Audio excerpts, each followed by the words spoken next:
ქრონიკისთვის ექსკლუზიურად ცნობილი გახდა კორუფციული გარიგების სკანდალური დეტალები. გაშიფრულია სქემა, როგორ ითვისებდნენ მილიონებს ქართული ნაციონალური პასპორტების ბეჭდვით. გარიგებებში შინაგან საქმეთა სამინისტროს თანამშრომლები, ბიზნესმენები და საფრანგეთის ეროვნული სტამბაა გახვეული.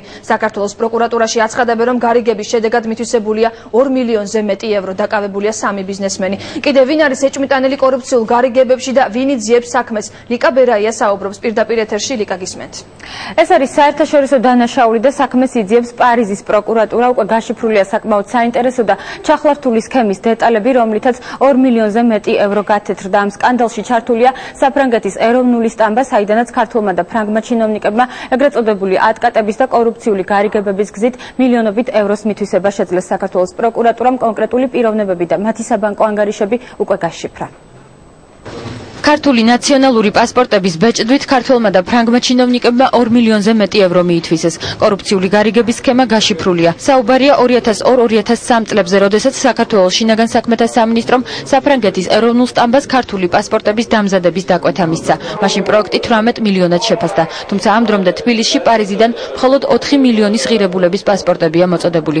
აქედან თანხის ნახევარი კორუფციული გარიგების მონაწილეთა ჯიბეებში წავიდა. დაკავებულია ორი პიროვნება, ესენი გახლავთ ლევან იოსელიანი და გიორგი ჯიქია, რომლებიც 2003 წლიდან და 2002 წლიდან მოყოლებული დღემდე ინერციით იმ დროს გაფორმებული ხელშეკრულებების შედეგად იღებდნენ და შემდეგ ცდილობდნენ გათეთრებას რამდენიმე მილიონი ევროსი ეგრეთ წოდებული ატკატის სახით.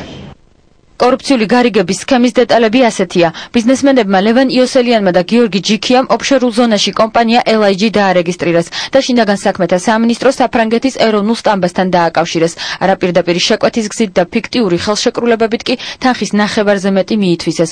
კორუფციულ გარიგებაში სულ 5 პიროვნება მონაწილეობდა.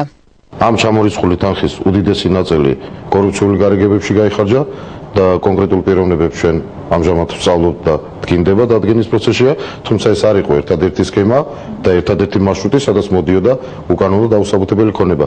ჩვენს მიერ გაშიფრული იქნა სხვა პიროვნებები და სხვა საბანკო ანგარიშები, რომლებსაც იოსელიანი და ჯიქია იყენებდნენ კორუფციულ სქემაში. ეს არის იგივე გიორგაძის ანგარიში, იგივე მიშელ გედევანიშვილი, რომელიც საფრანგეთის მოქალაქეა, რომელთა ანგარიშებზეც დაახლოებით მილიონი ევრო აკუმულირდა და აი ეს თანხა ლეგალიზებული იქნა. პროკურატურა ადასტურებს, რომ კორუფციულ გარიგებაში ბიზნესმენების გარდა შინაგან საქმეთა სამინისტროს მაშინდელი მაღალჩინოსნებიც მონაწილეობდნენ, თუმცა მათი გვარები ამ დრომდე არ ხმაურდება. სწორედ ამის გამო მრეწველების ლიდერი პროკურატურისგან დამნაშავე ჩინოვნიკების ლუსტრაციას ითხოვს. ცდილობ ალბათ გადავატეხონ ჯოხი ვიღაც მეისრეზე და ვიღაც ბიზნესმენზე და ჩინოვნიკები არიან ჩართული და ამაშია მთელი პრობლემა, როგორც ეთქობა. და ვნახოთ, როგორ დამთავრდება. ბოლო იმ მონაცემები არ მაქვს.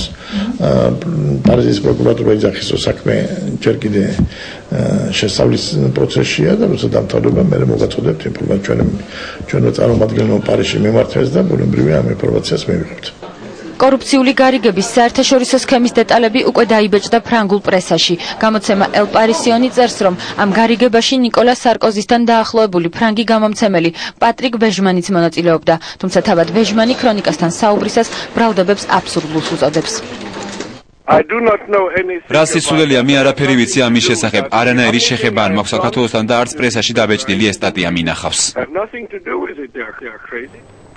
დაკავებული ქართველი ბიზნესმენების წინააღმდეგ სისხლის სამართლის საქმე უკვე აღძრულია. ეს არის 2 მუხლით საქმე აღძრული, განსაკუთრებით დიდი ოდენობით შემოსავლების ლეგალიზება და თაღლითობა, რაც 11-დან 14 წლამდე თავისუფლების აღკვეთას ითვალისწინებს. რაც შეეხება სკანდალს, იგივე გზით კიდევ 3 ქვეყნის ჩინოვნიკებმაც მიითვისეს თანხები. ეს 3 ქვეყანა არის რუმინეთი, სირია და